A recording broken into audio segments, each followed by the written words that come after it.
Olá, galerinha! Tudo bem? Como eu prometi ontem na live, vou trazer o conteúdo aqui, o repertório, para que vocês façam aquela redação, aquela proposta que eu já coloquei aqui no canal. Existiria crime perfeito? Bom, vamos lá. Eu já vou trazer essa pergunta, né, de uma forma didática aqui, para que vocês comecem a esclarecer aí, com o repertório, essas ideias. Existe crime perfeito ou apenas incapacidade da sociedade ou do Estado de solucioná-lo? Então já estou deixando aqui para vocês um indicativo, né, de que talvez não exista um crime que seja perfeito, mas sim o criminoso ou a criminosa, né, ele consegue, certo? Ele consegue burlar, né, essa incapacidade do Estado ou da sociedade ou das instituições que representam a sociedade de resolver esses crimes. Beleza? Então vamos lá. Aí já trago o primeiro ponto aqui pra gente. Nesse primeiro ponto, eu coloco aqui para vocês.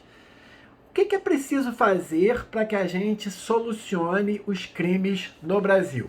Sobretudo a democratização do acesso à justiça. Gente, isso é uma questão muito importante toda vez que a gente fala de solução de crimes.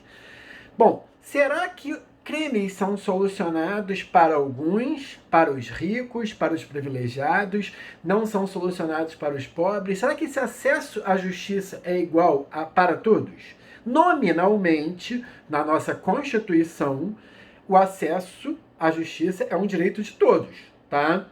Tá lá nos artigos fundamentais da Constituição. Mas será que todos realmente têm acesso à justiça? Então, já é uma questão que você poderia estar colocando ali na tua redação, beleza? Então, existe uma democratização no acesso à justiça, beleza?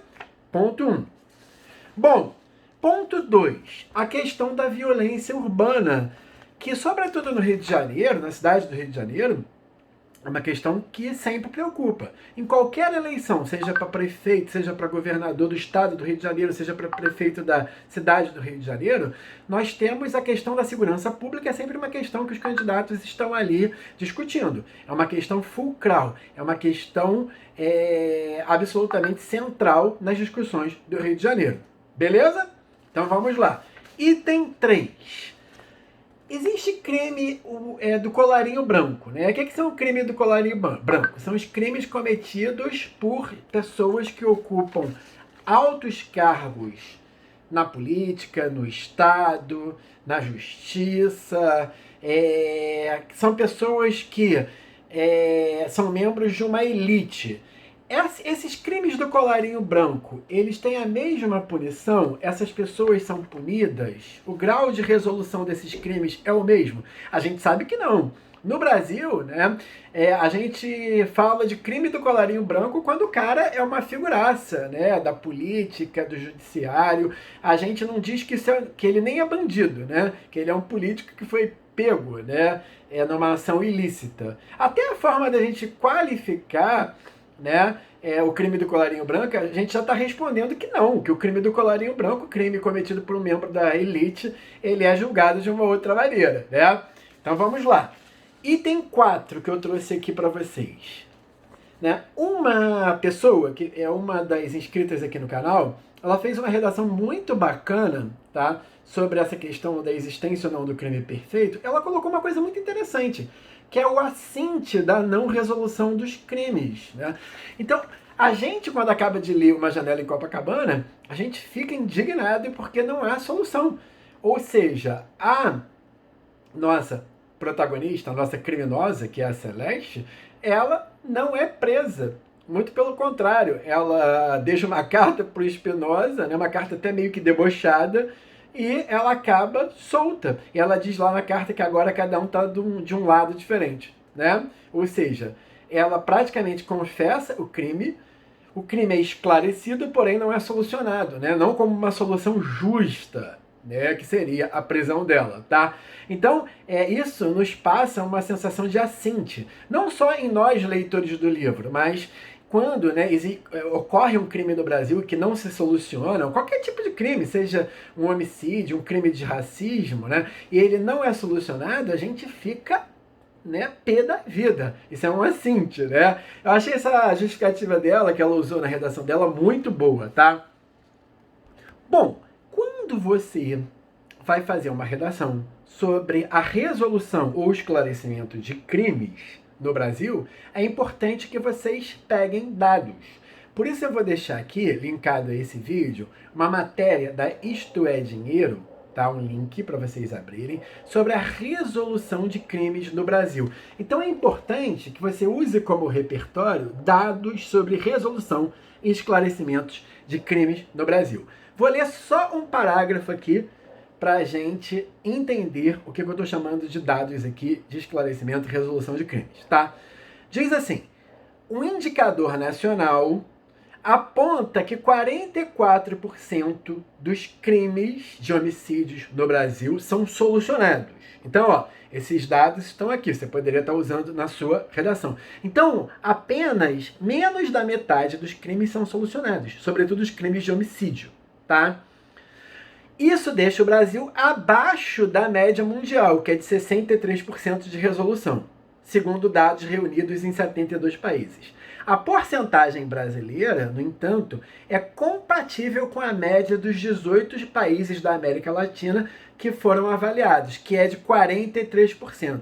Na Europa, você consegue solucionar 92% dos crimes, tá? Então isso indica a eficiência da polícia na Europa, tá? Então no Brasil, menos da metade dos crimes são solucionados, ou seja, 44%. E na verdade o Brasil está até com uma média maior da América Latina, que é uma média de 43%. Mas isso aí é muito sério, tá? Então você poderia estar usando esses dados na sua redação. Bom, e quais são os tipos de crimes solucionados do Brasil? Existe uma hierarquia dos crimes? Olha só, eu trouxe um dado aqui, que é esse item 6 aqui, muito importante para vocês. Crimes contra o patrimônio têm uma alta possibilidade de ser solucionado. E crimes contra pobres ou vulneráveis têm uma baixa capacidade de resolução. O que quer dizer isso? No Brasil, a nossa polícia, a nossa justiça, ela está preparada para investigar e punir crimes que têm a ver com patrimônio.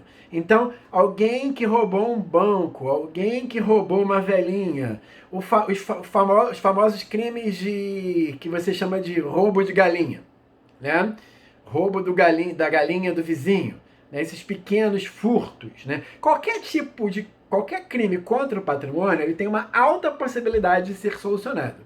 Então isso indica o seguinte, que a nossa polícia, a nossa justiça, ela está pronta para resolver crimes, né, contra a elite, tá? Agora, quando os crimes são contra pessoas pobres e vulneráveis, há baixa resolução. E por que há baixa resolução, gente? A baixa resolução é porque há baixa pressão da sociedade para que esses crimes sejam investigados e punidos, né? Então, por exemplo, quantos moradores de rua são mortos e a gente nem sabe? Porque não há pressão da justiça, da imprensa, da mídia. O sociólogo Pierre Bourdieu, aí você pode usar isso como repertório, ele indica isso. Quando a mídia, né, faz uma pressão para a resolução de um crime, a possibilidade desse crime ser solucionado é muito maior do que quando não há essa pressão. Então, quando os crimes são contra a populações vulneráveis, moradores de ruas, prostitutas, né, crianças menores, né, que vivem nas ruas, né, que vivem em condição de rua, a solução desses crimes são praticamente não ocorrem, né? Porque essas pessoas são vistas como fantasmas, são invisibilizadas socialmente, beleza? Então, ó, usem o Bourdieu. Depois eu vou citar aqui estudos do Bourdieu que falam disso, beleza? Então vamos lá. E para fechar a nossa aula de hoje, essa resolução de crimes, ela é afetada pela corrupção policial e corrupção do judiciário também. Lembrem-se vocês que o próprio Spinoza e a sua equipe, numa janela em Copacabana, eles têm muito cuidado para investigar esses crimes, porque eles acreditam que, supostamente, o criminoso é alguém da polícia, né? E a própria polícia tenta esconder outras, né, investigações que eles estão fazendo ali, né? Então, é um caso típico do mundo real, não do ficcional, da obra Uma Janela em Copacabana, é o caso da Marielle. Das dificuldades que se houve ali, né, em investigar o crime dela, porque, na verdade, existiam, né, estavam policiais envolvidos, né, com o crime da Marielle.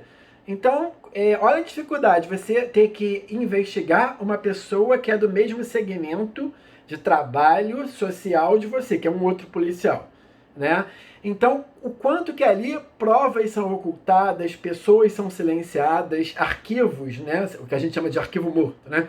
Arquivos, né, pessoas são mortas porque poderiam servir à solução do crime, o quanto que tem de interesses, né, de próprios políticos envolvidos em alguns assassinatos, o quanto que a milícia ela consegue encobrir essas questões e quanto você também tem de corrupção no sistema judiciário, no próprio judiciário.